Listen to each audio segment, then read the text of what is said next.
Halo, selamat pagi semuanya. Dalam kesempatan kali ini, kita ketemu lagi untuk membahas suatu hal yang sangat menarik, yaitu terkait tentang diplomasi dalam hubungan internasional. Terutama kaitannya dengan tiga hal, yakni kekuatan, kebijakan, dan juga strategi negara. Oke, kita bahas dengan saya, Dia Ayu Wulandari. Baik, teman-teman, kita akan membahas terkait sebenarnya bagaimana sih posisi kunci diplomasi ya dalam hubungan internasional.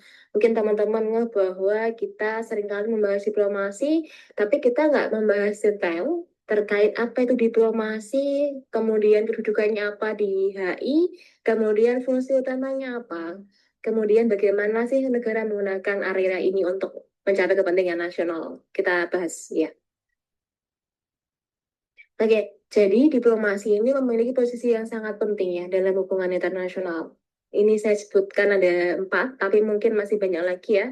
Kita bahas empat dulu. Yang pertama ada diplomasi adalah instrumen tata negara, yang berarti negara ini menggunakan diplomasi untuk mencapai kepentingan nasional dia ya.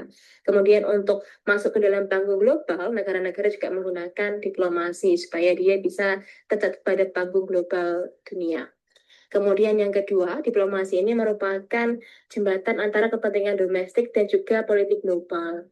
Kita tahu bahwa kepentingan domestik atau kepentingan nasional itu kan memang diupayakan oleh negara. Nah, salah satunya diupayakan melalui jalur politik dunia. Nah, bagaimana negara bisa engage ke dalam hal itu, yaitu negara menggunakan jalur diplomasi dengan bilateral maupun dengan OI gitu ya, kita akan bahas. Nah, kemudian yang ketiga adalah diplomasi ini sebagai alat untuk memanage konflik tanpa perang. Kita tahu ya dengan diplomasi itu bisa menyelesaikan konflik enggak dengan perang, yaitu dengan cara negosiasi, kemudian dengan cara perjanjian kesepakatan dan juga dengan cara yang lebih damai begitu. Kemudian yang keempat, dengan diplomasi ini merupakan mekanisme untuk kooperasi ya atau kerjasama, negosiasi dan juga penyebaran pengaruh. Jadi memang dalam dunia modern saat ini penyebaran pengaruh kemudian upaya untuk menjaga kepentingan nasional itu bukan hanya dicapai dengan cara perang tapi dengan cara diplomasi. Kemudian ini teman-teman terkait diplomasi kaitannya dengan teori hubungan internasional, saya akan membahas tiga hal. Yang pertama realisme. Nah, versi teori atau perspektif realisme diplomasi ini adalah dikatakan sebagai alat untuk mengejar kepentingan nasional dan juga kekuatan nasional serta nanti di panggung global ya. Karena ya di ranah realisme itu kan negara akan melakukan banyak hal untuk mencapai kepentingan nasional. Nah, mungkin di realisme klasik dia memang lebih banyak membahas dari segi power gitu ya. Nah, kemudian ketika dunia semakin berjalan, diplomasi juga digunakan cara untuk mencapai kepentingan nasional. Jadi dengan cara negosiasi dengan negara lain, dengan cara membuat kesepakatan dengan negara ataupun organisasi internasional. Itulah cara negara untuk tadi mendapatkan kekuatan dan juga mendapatkan kepentingan nasional. Nah, kemudian yang kedua, di perspektif liberalisme. Diplomasi adalah sebuah mekanisme untuk kerjasama dan juga mekanisme untuk membentuk pemerintahan yang sifatnya global gitu ya. Jadi, memang liberalisme ini kan fokus pada kerjasama, sehingga diplomasi menjadi cara krusial bagi penganut paham liberalis untuk mendapatkan apa yang negara-negara mau. Jadi, nah, versi liberalis adalah ketika ingin mendapatkan apa yang negara mau dengan cara kerjasama. Kerjasamanya dengan apa? Dengan berdiplomasi. Nah, kemudian yang ketiga, versi perspektif konstruktivism. Diplomasi ini merupakan sebuah praktik sosial yang dapat membentuk norma, identitas, dan juga arti. Kayak contoh seperti ini, teman-teman.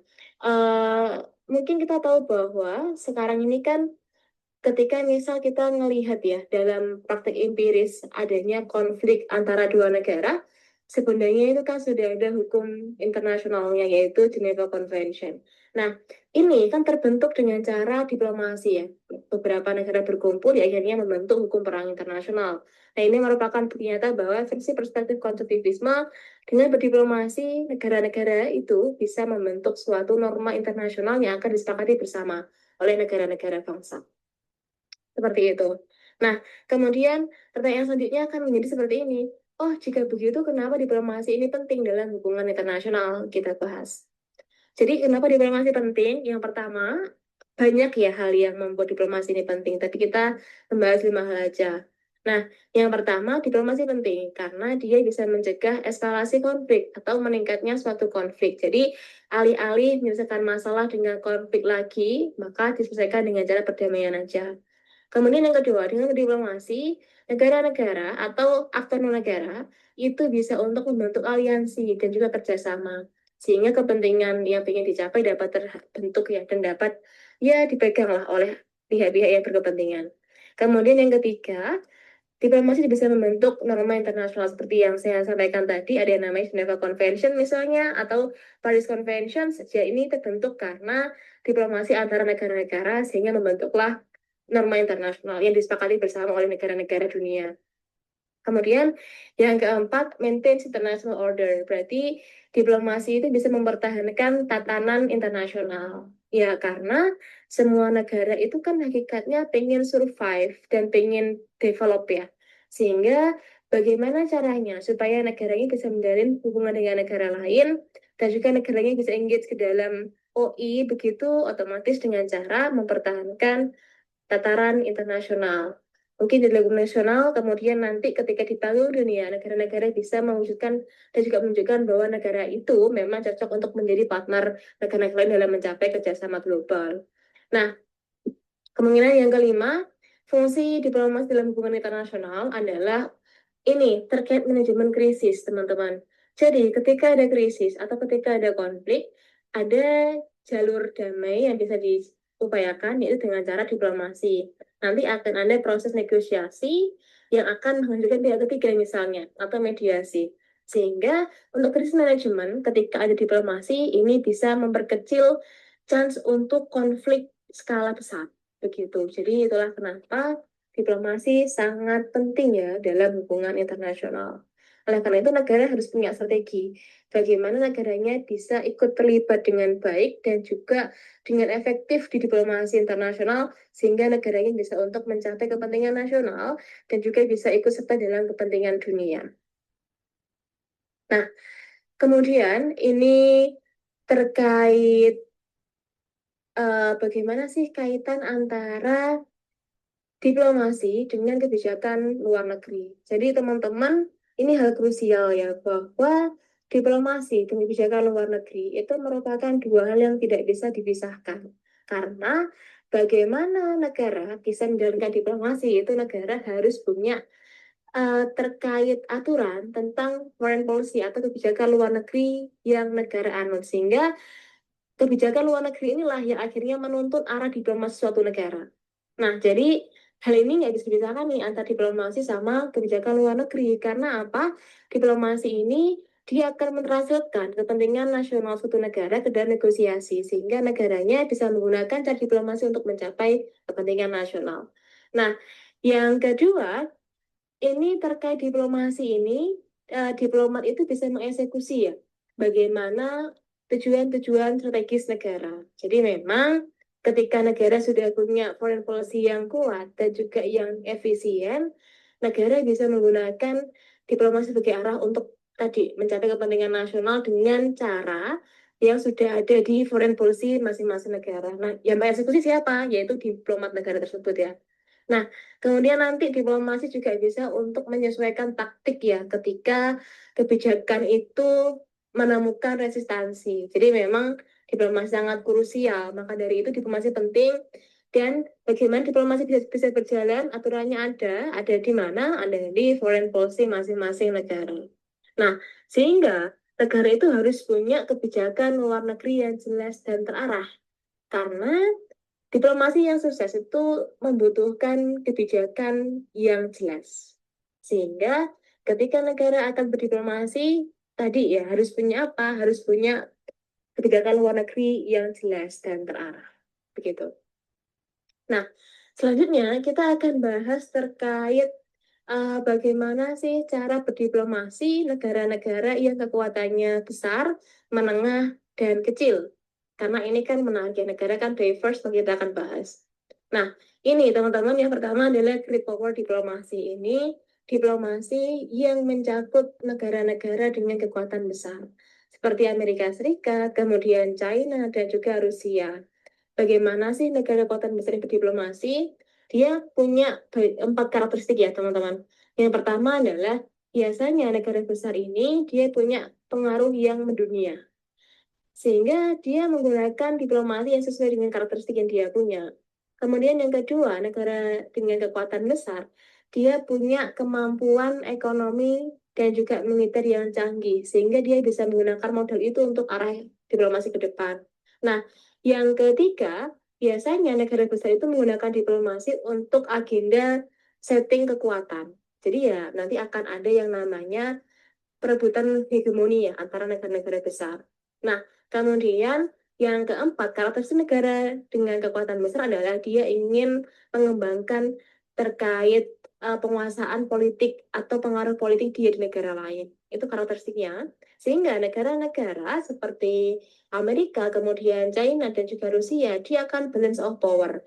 Maksudnya adalah dia akan saling mengimbangi kekuatannya. Jika misal ada satu negara yang meningkatkan kekuatan, negara lain akan ikut serta untuk meningkatkan kekuatan, supaya kekuatannya seimbang.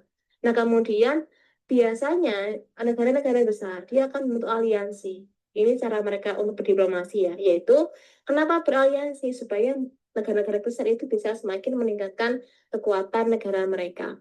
Karena negara besar tentu dia akan semakin takut negara lain akan menyaingi mereka. Sehingga mereka membentuk terkait aliansi dan juga power projections atau arah kekuatannya seperti apa. Kayak begitu. Nah, kemudian ini terkait diplomasi di negara-negara dengan kekuatan menengah. Nah, kekuatan menengah ini kita bisa bilang bahwa negara-negara di Asia Tenggara itu kekuatannya menengah ya, atau negara-negara di Asia Timur ya, seperti Jepang dan Korea. Ketika kita juga terkait diplomasi, dua negara ini masuk ke dalam middle power diplomasi. Nah, bagaimana ciri khasnya negara-negara menengah ini? Yang pertama, negaranya nggak dominan, tapi influential atau bisa mempengaruhi gitu ya, atau berpengaruh lah. Kemudian, negara-negara middle power biasanya aktif ke dalam kerjasama internasional atau multilateral, karena itulah cara mereka untuk mendapatkan kepentingan nasional dan untuk survive. Jadi alih-alih menggunakan militer, negara middle power menggunakan cara kerjasama. Sehingga norma-norma kerjasama itu dipegang teguh oleh negara-negara middle power. Nah, sehingga negara middle power dia biasanya akan membentuk koalisi. Karena itulah bagaimana negara-negara ini bertahan, berkembang, dan lebih maju lagi. Kemudian bagaimana strateginya? Tentu akan lebih ke mediasi, kemudian menjaga perdamaian, dan juga terkait isu yang dibahas terkait kepemimpinan. Nah, ini adalah cara-cara negara middle power dalam berdiplomasi. Contohnya, negara Asia Tenggara, kemudian Korea Selatan, kemudian Jepang, itu bisa masuk di sini sih. Nah, ini yang terakhir yakni terkait small state diplomasi atau diplomasi negara yang sifatnya kecil. Kecil di sini adalah ini terkait bagaimana negara itu besarnya ya. Negara kecil means bukan berarti pengaruhnya kecil, tapi negaranya memang luasnya singkat itu juga bisa masuk ke dalam sini sih. Makanya contohnya adalah Singapura. Nah, gimana sih karakteristiknya? Jadi karakteristiknya adalah yang pertama, negara kecil seperti Singapura, tapi Singapura kan kita tahu ya, dia ekonominya sangat kuat ya. Nah, karakteristiknya ada terkait diplomasi adalah dia punya kekuatan militer yang singkat atau terbatas. Sehingga negara kecil ini biasanya dia bergantung pada sistem internasional. Nah, kemudian dia juga rentan terhadap kekuatan politik dari negara besar, karena kan negara kecil. Nah, bagaimana sebagai negara kecil seperti Singapura dalam berdiplomasi, dia pakai semua diplomasi ya, pakai diplomasi yang efisien yang menguntungkan negaranya karena dia sudah punya bekal ekonomi yang kuat. Nah, kemudian biasanya dia juga punya kerjasama multilateral sehingga ya ini merupakan cara bagaimana small state itu bertahan dan juga berkembang. Nah, kemudian dia juga punya spesialisasi di bidang ekonomi seperti mungkin Singapura juga terkenal kan jasa ya dan juga perbankan yang sifatnya global itu baik di Singapura. Seperti itu teman-teman. Jadi inilah bagaimana diplomasi ada, pentingnya untuk HI seperti apa, dalam teori seperti apa, dan juga bagaimana cara negara besar, negara menengah, dan negara kecil dalam berdiplomasi.